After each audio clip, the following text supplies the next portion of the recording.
Ce message vous a trouvé pour une raison précise, ni par hasard, ni par coïncidence.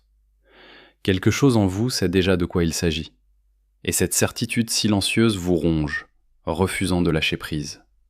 Cette agitation dans la poitrine, cette pensée qui revient en boucle, peu importe avec quelle force vous tentez de la chasser, elle a une signification. La vie cherche à vous communiquer quelque chose, directement lié à cette histoire, à ce lien, à une décision qui ne peut plus être reportée. Ces mots ne sont pas là pour vous alarmer, ni pour ébranler ce sur quoi vous vous appuyez. Ils sont une vérité qui arrive au moment exact où elle doit arriver, avant que le silence ne creuse davantage de dommages qu'une conversation difficile ne pourrait jamais en causer. La confusion a été bien réelle et pesante. Il y a des jours où tout devient froid sans prévenir. Quand la distance émotionnelle et physique entre deux êtres s'étire de façon insupportable, puis soudain surgissent des éclairs, un souvenir, un geste discret, un signal qui rallume quelque chose qui n'avait jamais été totalement éteint. Ce choc émotionnel n'est pas le fruit d'une imagination débordante. Il est le reflet précis d'un combat intérieur qui ne vous appartient pas, mais qui prend sa source de l'autre côté de ce lien. Une guerre acharnée se livre entre l'orgueil et l'émotion, entre la terreur de la vulnérabilité et le besoin désespéré de proximité, entre abandonner ce lien pour toujours ou enfin trouver le courage de se confronter à sa propre vérité. L'univers et le champ énergétique perçoivent ce que l'œil humain ne peut saisir. Ces instants privés de désir profond sont témoins lorsque nul n'est présent. La peur cachée se fait sentir. Les mots répétés devant des miroirs mais jamais vraiment prononcés. La décision suspendue, non par indifférence, mais par manque de courage. Car s'engager dans quelque chose de vrai signifie s'engager dans une transformation profonde. Et la transformation porte toujours en elle une part de peur. Elle est effrayante parce qu'aimer depuis un endroit authentique exige d'abandonner le contrôle. Cela signifie que lorsque la peur de la perte éveille l'esprit, il faut démolir des murs construits au fil de nombreuses années douloureuses et emprunter un chemin inconnu où faire semblant de ne pas s'en soucier n'est plus une option viable. Peut-être avez-vous remis en question si vous idéalisez la situation, si vos attentes dépassent la réalité, si ce lien est authentique ou simplement une histoire que votre solitude a inventée. Ce doute est épuisant car il use le cœur, l'amincissant à force de donner davantage, de ressentir plus intensément et d'attendre avec une patience qui semble sans limite. Mais recevez ceci avec un esprit apaisé. Quand un lien grandit depuis une racine véritable et profonde, il ne périt ni avec le temps, ni avec la distance. Il se transforme. Il est mis à l'épreuve. Il s'étire jusqu'à la limite absolue de sa capacité. Pourtant, il ne se dissout pas. Quand quelqu'un tente de fuir ce qui est réel, la vie elle-même s'assure qu'il devra faire face à cette fuite. Quelque chose est sur le point de se fissurer chez cette personne qui s'est retirée. Non pas une rupture destructrice, mais une nécessaire. Un dépouillement des masques portés trop longtemps. Car il arrive un moment où prétendre que ce lien est insignifiant devient une performance impossible à maintenir. Le vide créé par l'absence pèse bien plus lourd que la peur de l'engagement. Et c'est précisément à ce seuil que des choses inattendues commencent à évoluer. Non pas parce que tout a été magiquement réparé, mais parce que l'âme ne peut plus supporter de taire ce qui crie dans le silence. Ce message n'est pas là pour vous pousser à forcer les résultats. La vie ne vous demande pas de courir, de faire pression ou de vous épuiser à tenter de mériter la présence de quelqu'un. Ce qui est demandé à la place, c'est d'observer et de faire confiance. Et surtout, de ne pas trahir vos propres instincts par peur de perdre. Car les choix faits depuis la vérité intérieure attirent des réponses claires de la vie. Mais les choix faits depuis l'anxiété et le désespoir tendent à tout figer sur place. Deux chemins distincts existent désormais. Sur l'un d'eux, vous continuez à remettre en question votre propre perception, à minimiser les signes et à convaincre votre cœur que peut-être le retrait est plus sûr que de risquer une nouvelle blessure. Cette voie semble logique et protégée, mais elle vous éloigne progressivement de ce qui était destiné à s'élargir et à s'approfondir. Sur l'autre chemin, vous choisissez de demeurer dans votre propre dignité, sans mendier l'attention, sans orchestrer des rencontres, mais sans non plus fermer votre cœur. Simplement rester dans une posture d'estime de soi et de confiance, permettant à l'autre personne de traverser son propre voyage intérieur. La conséquence de choisir cette voie est la clarté. La conséquence de l'éviter est la répétition. Les mêmes cycles, les mêmes espaces vides et les mêmes questions qui ne trouvent jamais de réponse. La vie répète ses leçons, non par cruauté, mais par enseignement, car elle reconnaît qu'en vous vit une immense capacité d'aimer, associée à une tendance à tolérer plus que vous ne le devriez. Voici ce qui doit être entendu aujourd'hui. Vous ne marchez pas sur ce chemin dans l'isolement. Vous n'inventez pas les signes. Écrivez résonance dans les commentaires si vous ressentez cette connexion. Des mouvements silencieux ont déjà commencé. Des décisions intérieures se forment, qui ne se sont pas encore matérialisées dans le monde physique, mais vibrent déjà dans le domaine énergétique. La vie n'est pas pressée, mais elle ne cesse jamais de se mouvoir. Et quand le bon moment arrive, tout s'aligne d'une manière que la logique ne peut pas contredire. Cette personne ressent l'absence, même entourée d'autres. Elle ressent la menace insidieuse de perdre le lien, même en affichant de l'assurance.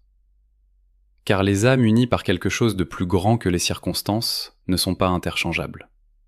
Elles se reconnaissent mutuellement. Et quand l'une tente de s'échapper, la vie place le même nom, le même souvenir et la même sensation devant elle. Encore et encore. Il est essentiel de prendre soin de votre bien-être émotionnel et physique. Non depuis un lieu d'urgence anxieuse en quête de résultats immédiats, mais depuis la paix qui accompagne la certitude que ce qui approche n'est pas né d'une impulsion, mais d'une vérité qui a mûri silencieusement. Et lorsque cette saison d'incertitude se termine, vous comprendrez enfin pourquoi rien ne s'est produit plus tôt, pourquoi parcourir seul cette portion du chemin était nécessaire, et pourquoi cette attente a été permise avant le mouvement. Mais pour vraiment comprendre pourquoi cette personne fuit quelque chose qu'elle désire désespérément, il faut d'abord examiner la guerre qui se livre dans son ombre, quelque chose que les observateurs de l'esprit humain ont mis en lumière depuis plus d'un siècle. Cela révèle la véritable source derrière leur comportement contradictoire. Une perspective au-delà de la surface est nécessaire. De grands penseurs comme Carl Jung, qui a cartographié l'architecture de la psyché humaine, ont décrit des concepts qui expliquent avec une précision remarquable ce qui se déroule dans l'esprit et le cœur de quelqu'un qui choisit la distance. Ce n'est pas une absence d'amour ou d'attention. C'est une dynamique psychologique et spirituelle bien plus complexe, connue sous le nom d'effet miroir et de confrontation avec le moi ombre. Comprendre cela est ce qui vous empêche de prendre la distance personnellement et vous aide à la voir plutôt comme la preuve d'un éveil. Quand deux personnes partagent un lien de cette ampleur, la relation fonctionne comme un miroir sans défaut. Un miroir ne porte aucun jugement. Il reflète simplement tout ce qui se présente devant lui, avec une exactitude totale. Dans ce lien, l'autre personne ne voit pas seulement la chaleur, l'amour et l'attention qui lui sont offerts. Elle voit aussi ses propres vulnérabilités exposées, ses peurs non résolues et les blessures qui n'ont jamais été guéries. Jung a écrit que tout ce qui n'est pas affronté en soi devient un destin vécu à l'extérieur. Ainsi, la présence de quelqu'un qui offre un amour et une acceptation inconditionnelle peut se révéler terrifiante pour ceux qui n'ont pas encore appris à s'accorder cette même grâce à eux-mêmes. C'est là qu'entre en jeu l'ombre. L'ombre représente toutes ces dimensions du soi qui ont été enfouies, réprimées ou rejetées par peur du jugement. Cela inclut des angoisses profondes, des sentiments d'insuffisance et la terreur de l'abandon. Quand la force de cet amour illumine ces régions enfouies, la réaction instinctive de l'ego est l'autoprotection. La personne ne fuit pas celle qu'il aime. Elle fuit ce que cet amour la force à reconnaître en elle-même. Elle fuit la vulnérabilité brute d'être totalement vue, sans armure ni performance. Ce lien brille si intensément qu'il éclaire les recoins que cette personne préfère garder dans l'obscurité. C'est là que naît cette instabilité déconcertante. Un jour, la faim de proximité, la chaleur et l'espoir émergent. Mais le lendemain, la terreur d'être pleinement vu, la crainte que l'ombre soit exposée, la submerge et la repousse. C'est un cycle de rapprochement et d'éloignement simultané, car votre présence est trop révélatrice. Il est crucial de reconnaître que ce comportement n'est pas un jugement sur votre valeur, mais une confession de leur peur. Cette personne mène un combat silencieux entre se rendre à ce lien et la panique de perdre son identité ou la maîtrise de son propre cœur. Recevoir un amour véritable requiert un niveau de courage que tout le monde ne possède pas simultanément. Cela exige d'abandonner le contrôle, de démanteler les défenses et de se tenir sur un terrain où prétendre que tout va bien devient impossible. Et c'est effrayant. C'est effrayant parce que aimer authentiquement, c'est se révéler. Écrivez ombre dans les commentaires si vous choisissez la croissance intérieure. Peut-être avez-vous parfois douté, espérant au-delà de ce qui semble raisonnable, ou vous êtes-vous demandé si ce lien était réel. Ce doute blesse parce qu'il épuise le cœur de sentir que l'échange est déséquilibré. Mais entendez ceci avec un esprit serein. Quand un lien prend sa source dans une vérité profonde, il ne s'éteint pas, il évolue. L'erreur la plus fréquente est de tenter de fabriquer la proximité, en croyant que davantage de démonstrations d'amour dissoudront la peur de l'autre personne. Depuis la perspective de ce miroir psychologique, cependant, le reflet qui les effraie s'intensifie plus vous vous approchez. Quand vous vous déplacez vers quelqu'un qui fuit son propre ombre, cette personne se retire instinctivement pour se préserver. La poursuite est perçue inconsciemment comme une pression à affronter quelque chose pour lequel elle n'était pas encore prête. Ainsi, l'incohérence n'est pas aléatoire. Elle reflète un conflit intérieur qui n'appartient pas uniquement à celui qui attend.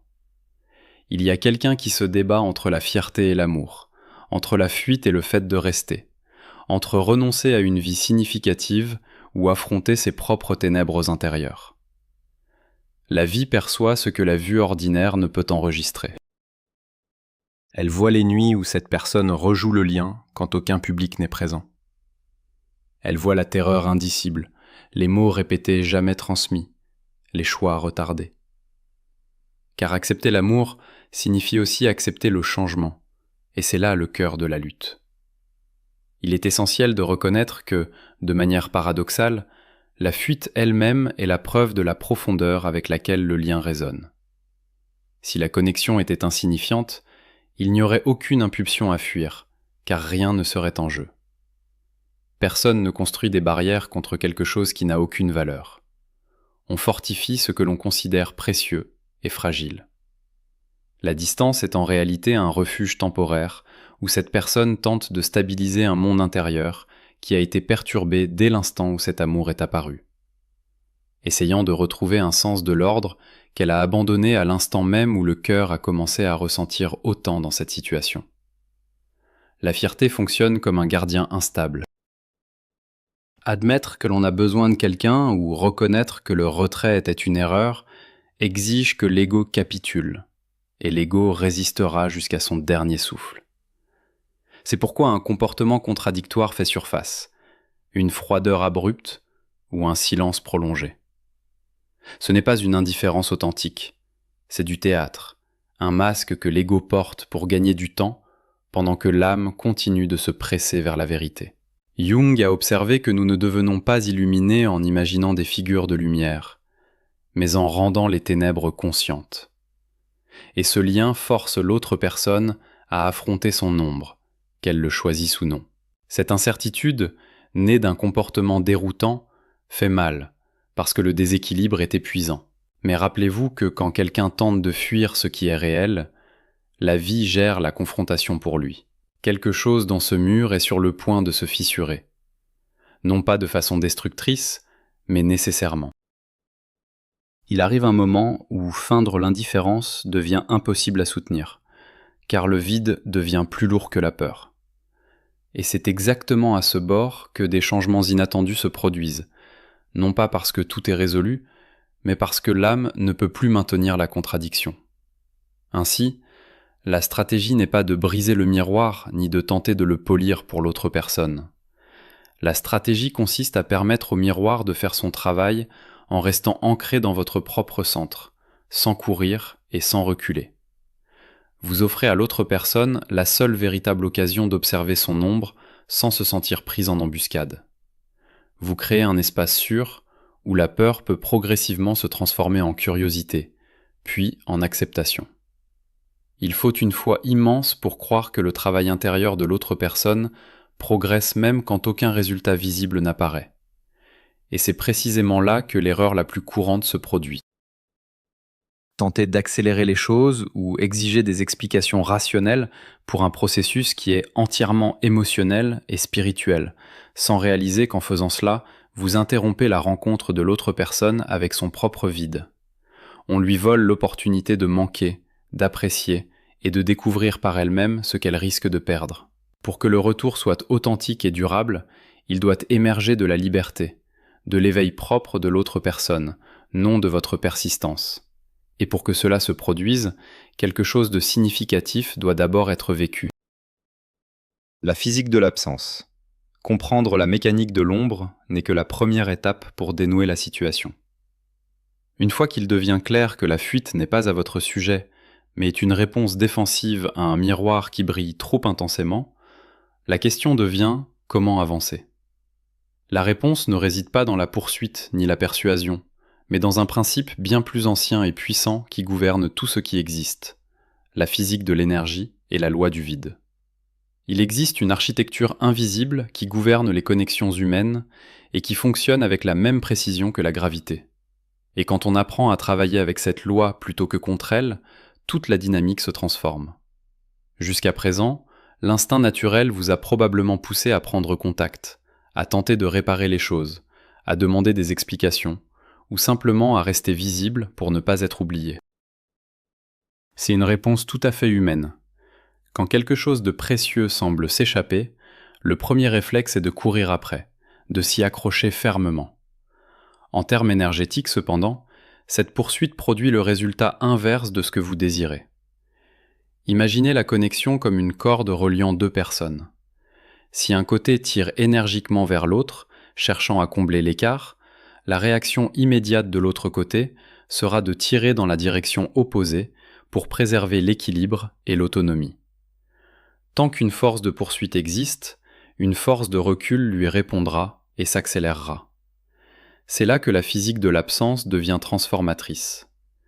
Tout le temps où votre attention est restée fixée sur l'autre personne, à envoyer des messages, à surveiller ses mouvements, ou simplement à passer des heures à rejouer des pensées à son sujet, l'ego et le sentiment de sécurité de cette personne étaient nourris. Celui qui se retire occupe essentiellement une position de confort et de pouvoir. Il sait que quelqu'un attend. Il sait qu'un filet de sécurité tissé de votre attention existe en dessous de lui. Cette certitude lui permet de maintenir la distance sans ressentir le vrai poids de la solitude. L'énergie que vous transmettez continuellement fonctionne comme un carburant, lui permettant de continuer à fuir sans épuisement, car il n'a jamais à véritablement affronter la peur de la perte. La psychologie inattendue des actions soudaines.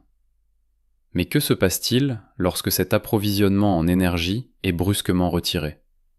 Quand la décision est prise de récupérer votre attention, non pas comme une manipulation ou une punition, mais comme un acte d'amour de soi et de complétude, un changement profond se déploie. En lâchant la corde, la résistance à l'autre extrémité perd son opposition. Écrivez silence dans les commentaires pour accueillir le vide énergétique.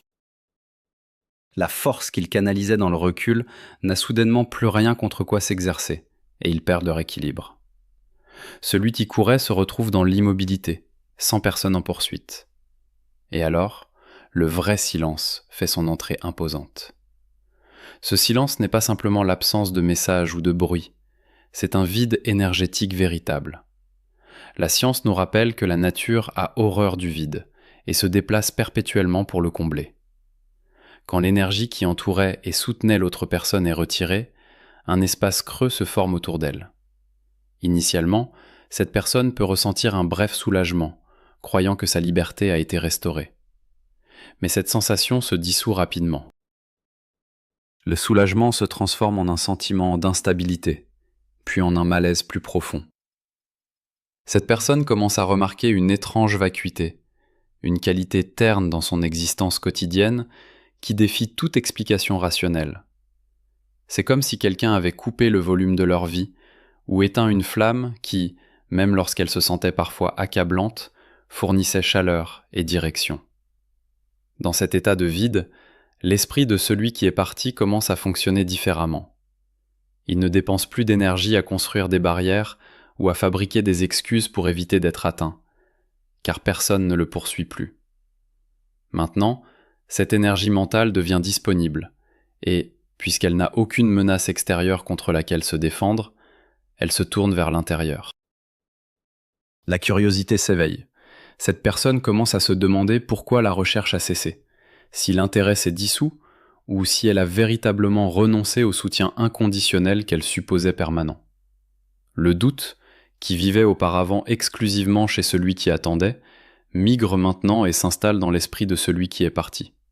Il est vital de reconnaître que ce processus ne se déroule pas du jour au lendemain, mais il se déroulera.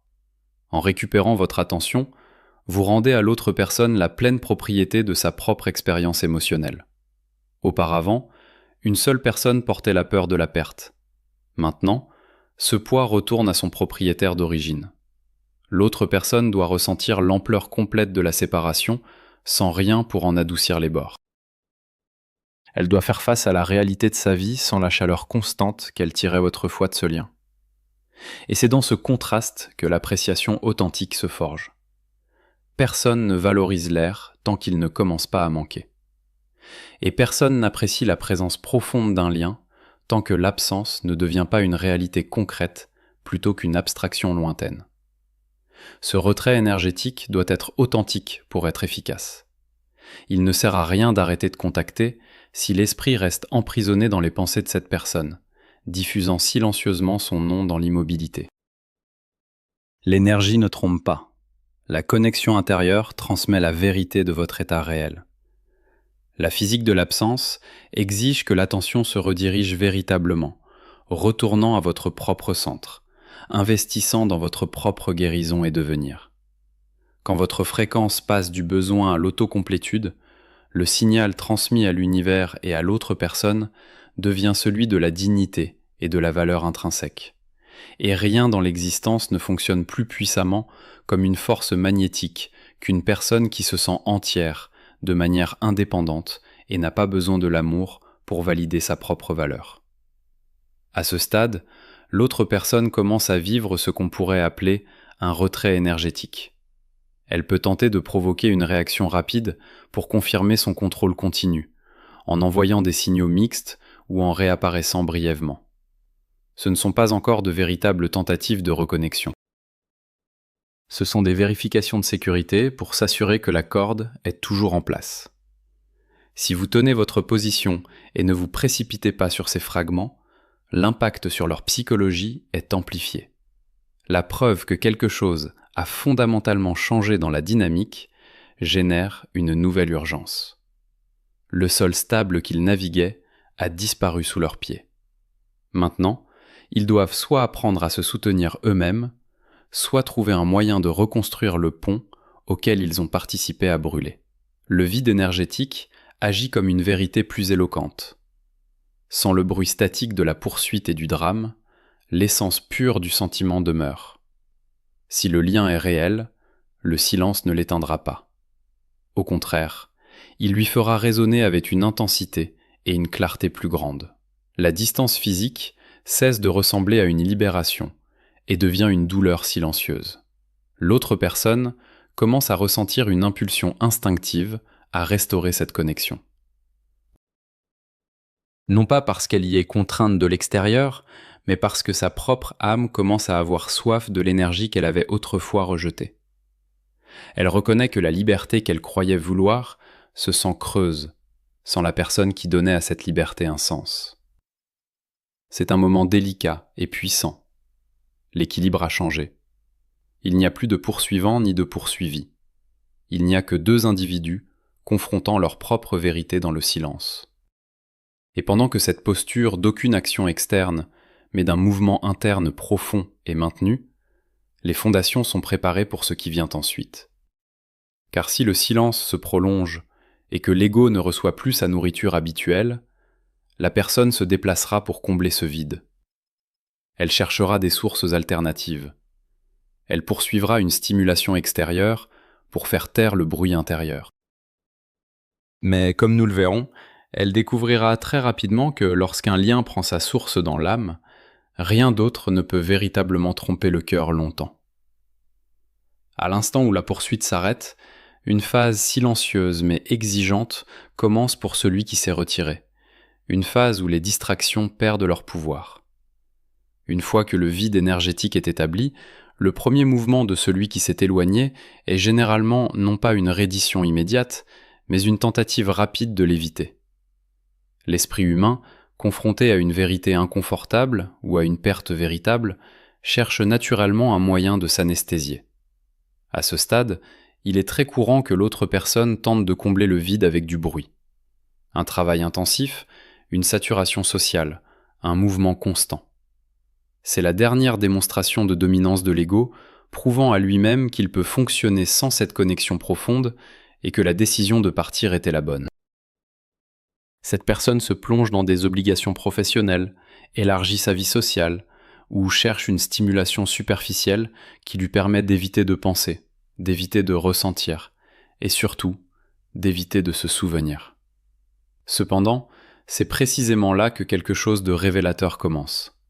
Cette personne peut rencontrer de nouvelles personnes de façon romantique ou simplement collecter de la validation pour se rassurer.